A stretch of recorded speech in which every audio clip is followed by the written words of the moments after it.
There are moments in life that divide time into before and after. For Erin Mallory, that moment came on an ordinary October night in Vadnais Heights, Minnesota.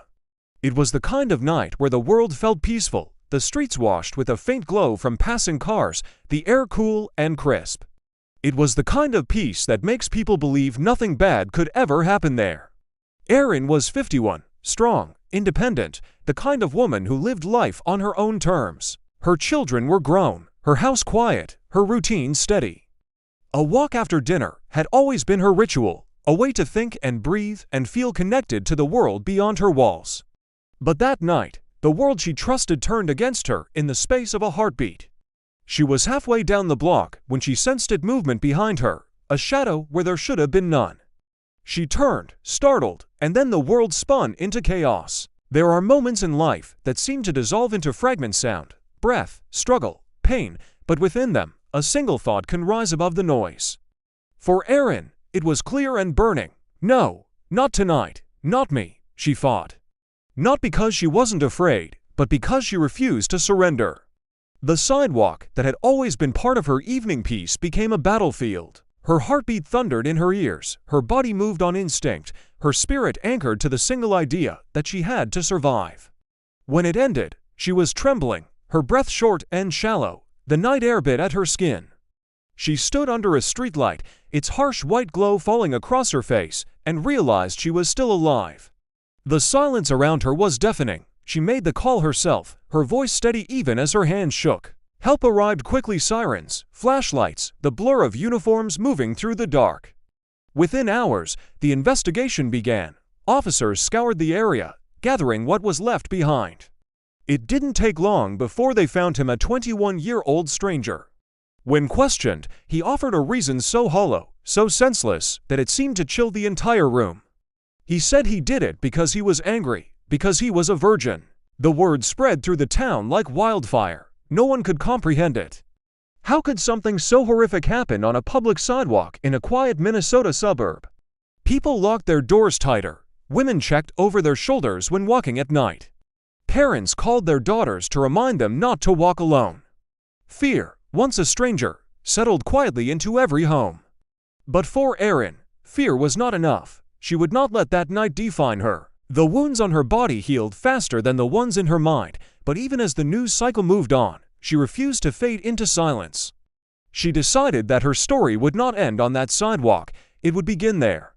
She started speaking at local gatherings, small ones at first, where she shared her story with trembling honesty. She didn't speak about the violence itself, but about what comes after, the sleepless nights, the haunting flashbacks, the quiet strength it takes to keep walking forward.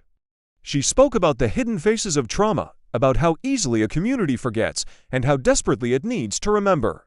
Each time she spoke, something changed. People began to listen differently. Women who had stayed silent for years found their voices. Men who had never thought about what it meant to feel unsafe began to pay attention. Her pain became a bridge away for others to step out of their own darkness. One evening, a young woman approached her after a talk, tears in her eyes. She said, "Because of you, I told someone what happened to me." Those words stayed with Erin more than anything else. In that moment, she understood that survival was not just about living, it was about transforming pain into something that could save others. As months passed, the sidewalk where it happened became ordinary again. People walked their dogs there, children rode bikes, cars passed as if nothing had ever gone wrong. But for Erin, it would never be just another stretch of pavement. It was the place where she refused to disappear, the place where her courage began. When the trial finally came, she faced him again. She stood in the courtroom, the same strength in her eyes that had carried her through that night. She looked directly at the man who had attacked her. Her voice did not waver. "The night you attacked me," she said, "you thought you could silence me. But all you did was awaken something stronger. You don't get to define me, I do." There was a stillness in the room after she spoke. Even the judge paused before continuing, as if the air itself carried the weight of her words. Justice, in that moment, felt deeper than punishment, it was reclamation. Outside, the first snow of winter had begun to fall. The same streetlights glowed against the white drifts, casting long shadows across the sidewalks. That evening, Erin walked again, the same route, the same street. Her scarf pulled tight, her pace slow but sure. Every step was an act of defiance, a reminder that she was no longer afraid to be seen, no longer defined by what had been done to her. She knew the world would never be completely safe. There would always be darkness somewhere, always someone capable of harm. But she also knew something even more powerful, that light could live in the same space as darkness. That strength could rise from fear, that healing was possible, even on the same ground where pain had once stood. Her courage became a quiet legacy. In her community, people started looking out for each other a little more. Neighbors formed late-night safety groups. Local schools invited her to speak about awareness and resilience. She never asked to be a hero, but in her bravery, others found hope. She became not a symbol of tragedy, but of transformation. The woman who fought back, the survivor who spoke up. The voice that wouldn't be silenced, and though the world would keep moving, as it always does, the people who knew her story never forgot it. They remembered her not as the woman something terrible happened to, but as the woman who walked again on the same sidewalk where she once fell and claimed it as her own.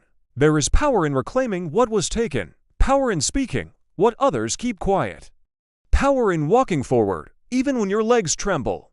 The world is full of shadows, but it's also full of people like Erin Mallory, people who stand up after being knocked down, who turn fear into purpose, who teach the rest of us what it means to survive. Because survival is not just the absence of death, it is the presence of courage. It is the decision to live, to speak, to keep walking. And somewhere, on a quiet Minnesota street, a woman still walks beneath the glow of a single streetlight. Her footsteps are steady now, her heart stronger. The same sidewalk that once carried her fear now carries her strength. She no longer walks to escape her past. She walks to remind herself and everyone watching that courage is not born from safety, it is born from survival. And that even in the coldest night, light still finds its way back home.